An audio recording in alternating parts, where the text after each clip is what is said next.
Following the book's instructions and using the withered plants as fertilizer, the unnamed blue flower finally shows signs of vitality. It's grown taller since yesterday, and its leaves unfurl with a hale luster. Days pass. Before I know it, it's time for the pilgrimage ceremony. Outside the city walls and along the riverside, over 100 tents have been set up. It's to accommodate the thousands of revenants who are here to witness the ceremony. After praying at the monastery, the pilgrims and acolytes descend along the ridge. They carry blessed lumen flora. The procession covers a long distance. Singing hymns to praise Philos, they walk with carefree steps and carry lamps throughout the night. The lights in their hands form another river. They flow through the dark forest and across the swamp. The 36th moonlit night. Why do I feel happy and sad? We have our faith. But faith is fragile. It's like a flower or an egg. One careless moment is all it takes to break it. What's an egg? I can't remember anymore. But it doesn't matter. We'll be returning to Philos. Moonlight flickers across the mountain ridge as a gentle breeze passes. Dazzling silver robes sway back and forth. The Chosen One is attending the ceremony. My lady, why did you bring the Mad King with you? Trying to reform him must be a tiring endeavor, no? I'm unaware of the new rumors that are circulating the city. I respond with a sheepish smile and lower my voice. Rest assured, he has renounced his old ways thanks to my guidance and spiritual cleansing.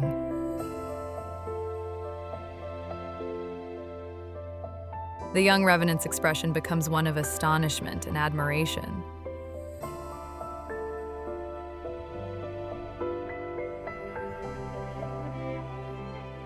I gently tug Xavier's sleeve.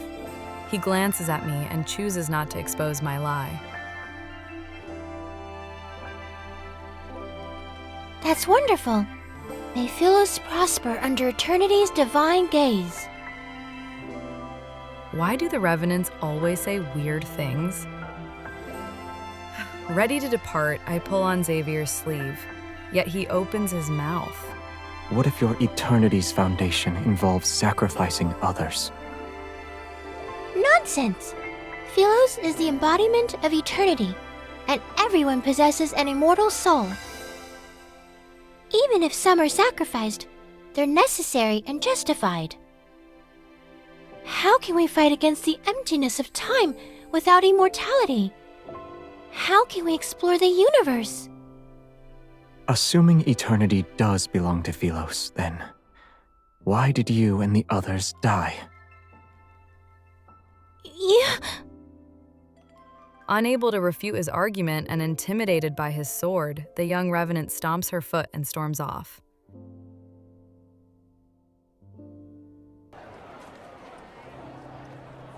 Inside most of the tents set up along the river are statues of Philos' royal family from throughout the ages. They're near the witnesses who are attending the ceremony. These royal statues are crooked and misshapen, their features indistinct. Maybe it's because most revenants have a poor memory.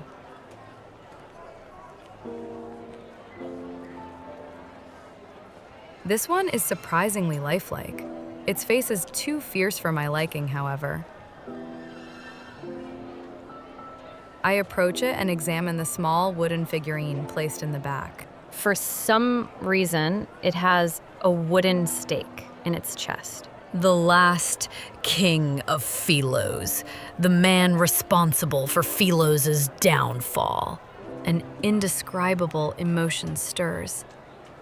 I pull out the wooden stake and place the figurine in the brightest, most prominent position at the center of the statue's base. I walk a bit further and more revenants offer me flowers. Despite my attempts to refuse them, I eventually accept each one.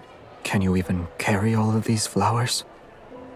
He furrows his brow, but still takes the heavy bundles from me. More revenants gather by the riverside. Their singing is so loud that they almost drown out other sounds. Worried we might get separated, he frees one hand to hold mine as we slowly make our way through the crowd.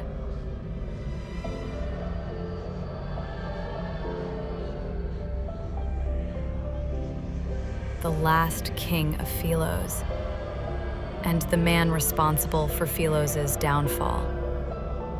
That beloved king who was eventually despised by all. That's you, yes? We've spent so much time together. His identity is no longer a secret to me. I'm more curious about that queen's story. I want to know what she did. There must be a reason for why everyone is reluctant to speak about her fate. What do you think happened to her? He looks at me. Stories about salvation and sacrifice follow the same pattern. Some perish, others are saved. Some continue living, and others are forgotten. I suppose she didn't accomplish anything. That's why she was forgotten. Pilgrims pass us as they happily sing hymns about their yearning for light.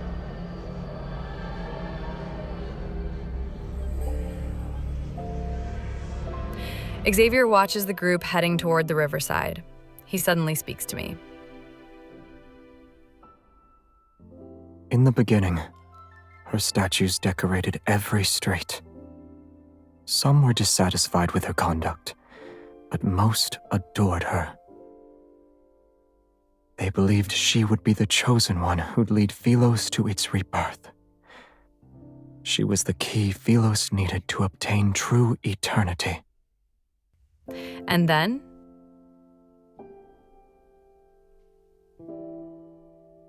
Are you asking what happened? She disappeared. No one knew where she went. For 100 years, the people thought she abandoned them. For the 100 years after that, the people slowly forgot about her. Another 100 years passed. Her portraits were burned, and her statues were destroyed. They became the stones that paved the royal capital's plaza. After the king ascended the throne, normalcy returned. Yet nothing could change this planet's fate. His tone is aloof, yet tinged with scorn. Her sacrifice was nothing more than an insignificant grain in the sands of time. You're suggesting I shouldn't let my compassion push me into becoming the chosen one? I don't want to be that kind of person, though. I don't plan on saving anyone either.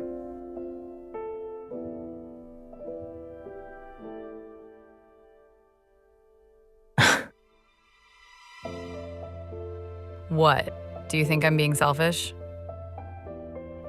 They're already dead. Even if someone could change everything, that person wouldn't be me.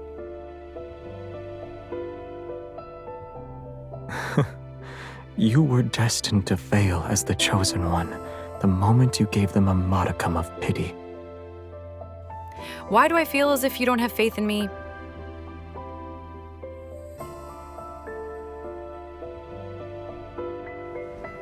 As we talk, several small revenants who recognize me hurriedly approach, holding the lumen flora they picked out. They ask me to help them weave flower crowns. Xavier has an expression that shows he expected this to happen.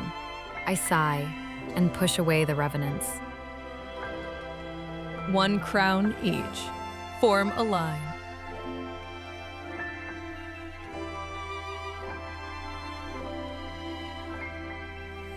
When I look up again, Xavier is already walking away from the lights and chatter. The night wind rustles through the grass as his figure quickly vanishes into the darkness. He always arrives without a sound and leaves in the same manner. His thoughts are impossible to predict.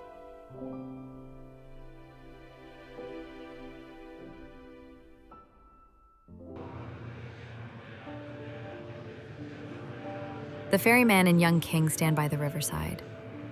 They stare at the lights and the singing revenants that the night fog has almost consumed.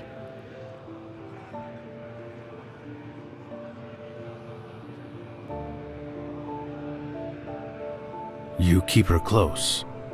Are you afraid she'll recognize you? Or are you afraid she won't?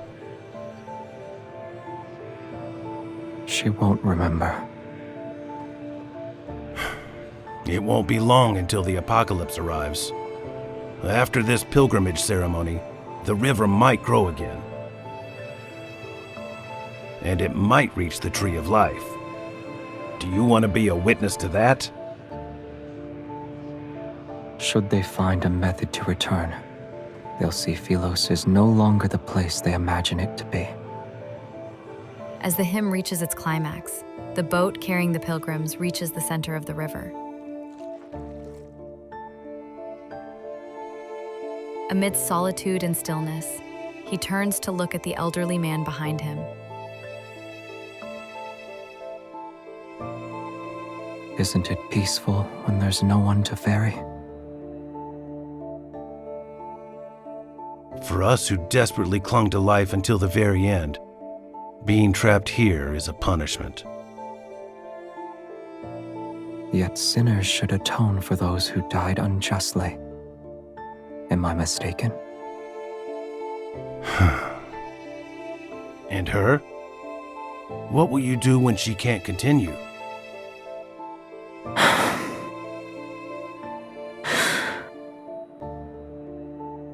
At long last, there is something beyond your expectations.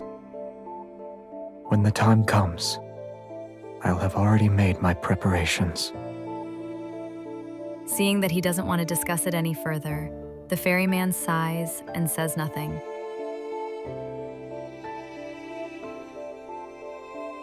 Don't you owe me 6 fares now, boy? Your memory is getting worse. It's 7. Centuries have passed. Yet I've never seen anyone pay your fare except for her. Where to? I won't ask for a coin this time. His boots tread across the moss dampened with night dew. He heads toward a bustling area with lights and voices.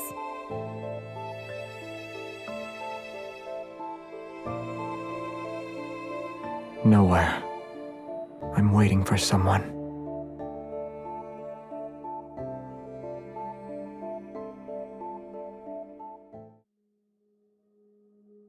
The revenants say this grand ceremony is based on a ritual conducted in the past.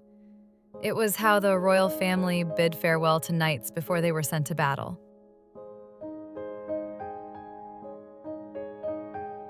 I wonder if anyone gave Xavier flowers when he departed as a knight. I rub my sore wrists as I finish weaving the last flower crown. It's for him. He was scary. When he passed by my tent and saw me making wooden carvings, he threatened me into making one for him.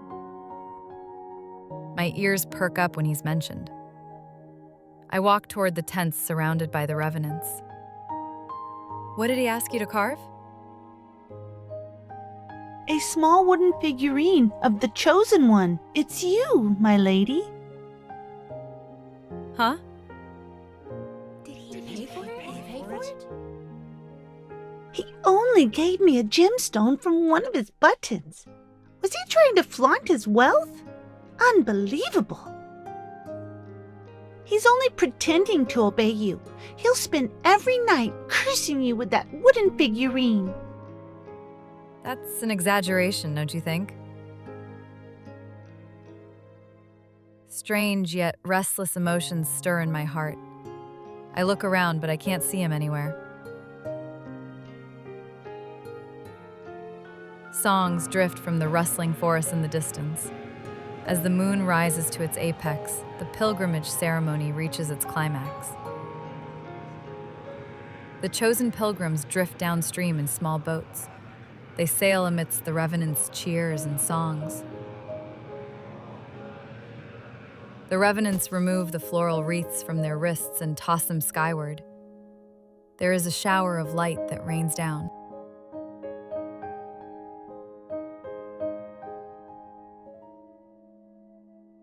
Did he leave me behind and return already?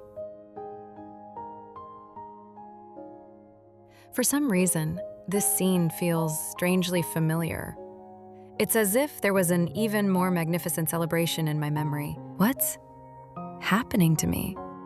Pain suddenly pulsates through my heart. The violent tremors pound against my eardrums as an unbearable force spreads from my chest to my entire body. Everything before my eyes blurs like paint on soaked paper. Your Highness? Your Highness! Tomorrow is your coronation ceremony. Starting tomorrow, you'll be the Queen of Philos. Before my eyes is not Cindersfell, but a magnificent grand palace. It is as white as snow and radiant.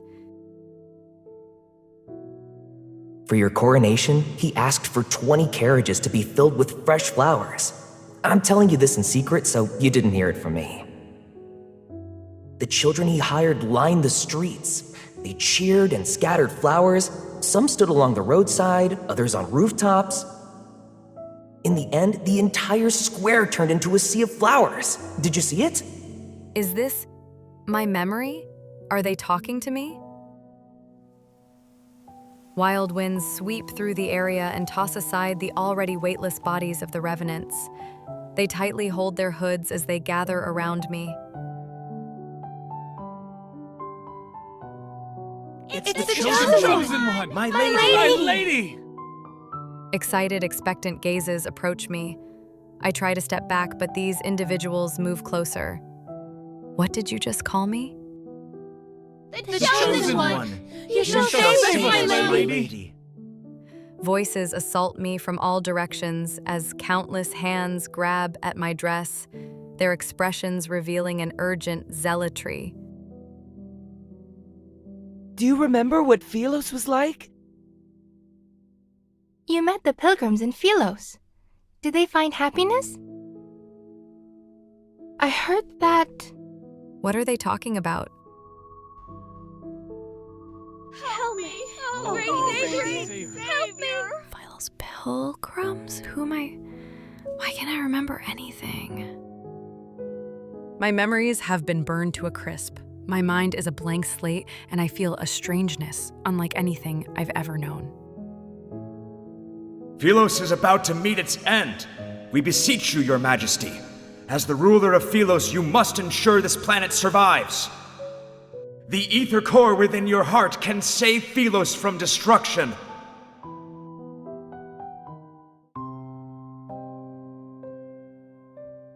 The Chosen One has exerted herself during the pilgrimage ceremony.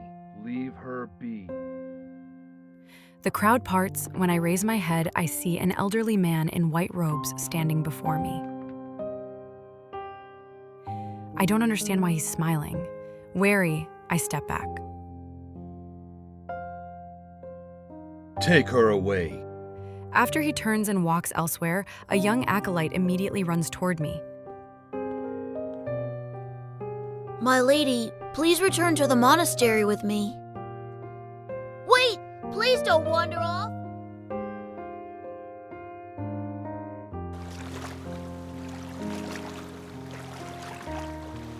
I kneel on the moonlit grass and stare at my reflection in the river. The face reflected in the water is unfamiliar. The clothes I'm wearing are unfamiliar. Even the crown on my head is unfamiliar. Within the rippling, blurry reflection, numerous shadows stare back at me. Come, become one of us. Shadowy hands reach up from the water. They pull and tug at my clothes. become nourishment, just like us. My thoughts, too, feel as though they're being pulled by countless decaying hands.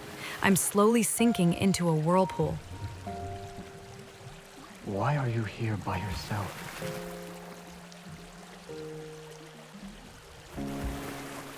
A white figure appears in the depths of the forest. In spite of the darkness, he's cloaked in a soft light. As soon as he raises his head, I freeze. Several seconds pass before I feel the faint flutter in my throat. Why are you just staring at me? Xavier? My memories begin to stir once the first syllable of his name leaves my lips. They slowly flood my mind. This long-lost familiarity seems to transcend time and space.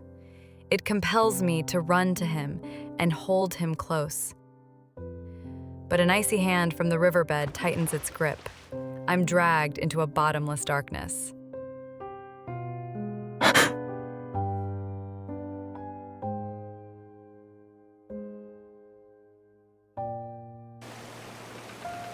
The group of pilgrims disperses. Only the lumen flora lie scattered on the ground. Your Excellency, will we be able to return? Worry not. The day when we are welcomed into the light shall arrive. A raging gale churns the river's waters as dark clouds slowly obscure the moonlight along the horizon. In the fog, a boat carrying revenants is swept into a whirlpool. The vessel and its passengers are swallowed. They will never resurface.